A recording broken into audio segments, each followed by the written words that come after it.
passez surtout une excellente journée à l'écoute des Familias. Merci à vous. Merci bien. Voilà, l'émission s'appelle Société Débat, c'est sur Familia FM 105.3, vous savez, tous les vendredis.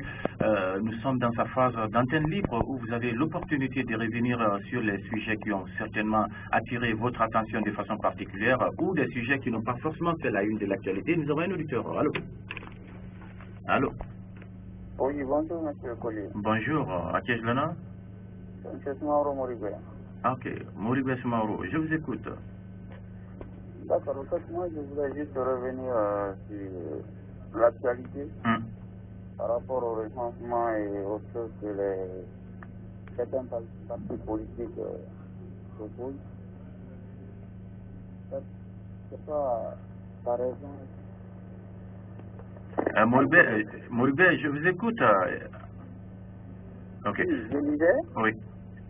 Je ne sais pas la raison essentielle qui fait qu'aujourd'hui, certains partis politiques ne veulent pas qu'on aille au recensement.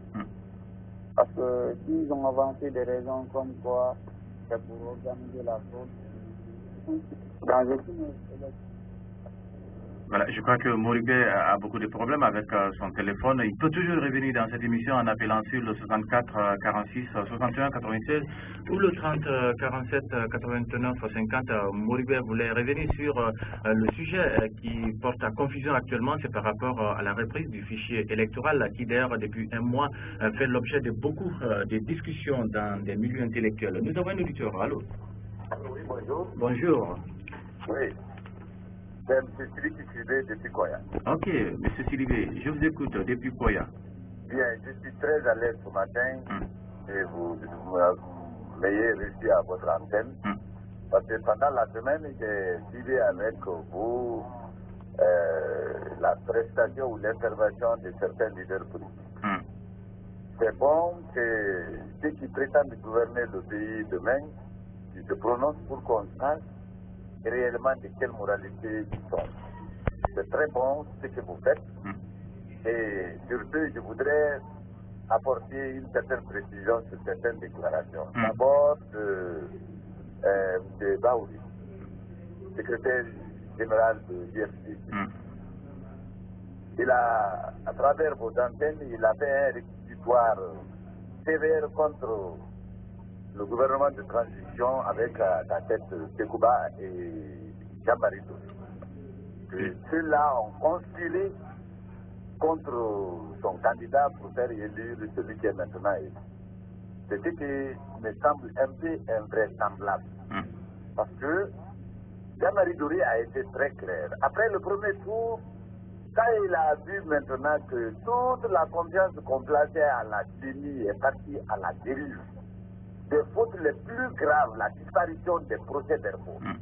Il a dit, bon, maintenant, nous allons prendre des dispositions pour que celui qui sera élu soit l'élu du peuple. Mais il n'y a pas de plus clair que ça. Et quand on voit aujourd'hui, à ce moment-là, si quelqu'un pouvait se plaindre de Sekouba et de son cabinet, ça devrait être le cas de RPC, parce que nous considérons que Sekouba était l'otage de l'UFC. Si je vous comprends bien, quand vous dites nous, ça veut dire que vous êtes militant du RPG. Oui, nous sommes du cas, je suis du camp du RPG. Ok, je comprends, allez-y, c'est plus clair comme ça, oui. N'est-ce pas? Oui, allez-y, je vous suis très bien. Maintenant, quand nous voyons la configuration du cabinet présidentiel de Sekouba, tout ce qui l'entoure, les cerveaux pensants de Sekouba étaient tous proches de l'UFC. Si vous voulez, je peux les citer, parce que c'est une question de probité morale. Si je vous comprends bien, est-ce que ça veut dire que votre camp aussi porte un doigt accusateur sur la gestion même de la transition par les différentes autorités?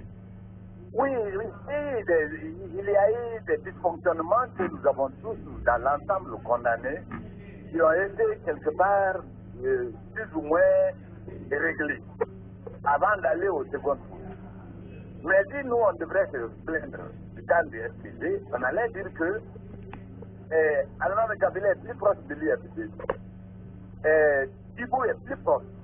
Ouattara est encore plus proche. Et tous les grands bailleurs de fonds pour lui RPG étaient encore les fidèles compagnons de choses de Sekouba. Oui, malgré tous ces gens que vous venez de citer, quand vous avez suivi bien sûr la déclaration de Paoli, ils faisaient allusion à votre parti en disant que la transition a été beaucoup plus favorable au RPG ou à l'Alliance Arc-en-Ciel.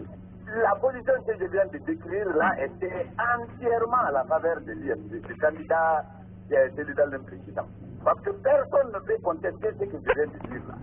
Que ces gens-là disaient qui étaient les membres du bureau privé de Sekouba, que ceux-là n'étaient pas proches du candidat dans le président. Ça, voilà les règles. C'est pourquoi c'était à nous de nous plaindre. En ce moment-là, comme ils ont dit, naïvement, ils ont dit que Louzeni est proche du RPG. Louzeni n'a jamais approché le RPG, il est du syndicat. Il est du syndicat et il est parti du syndicat pour la tenue. Mais ils ont tenu à ça, mort de puissance de quel argument.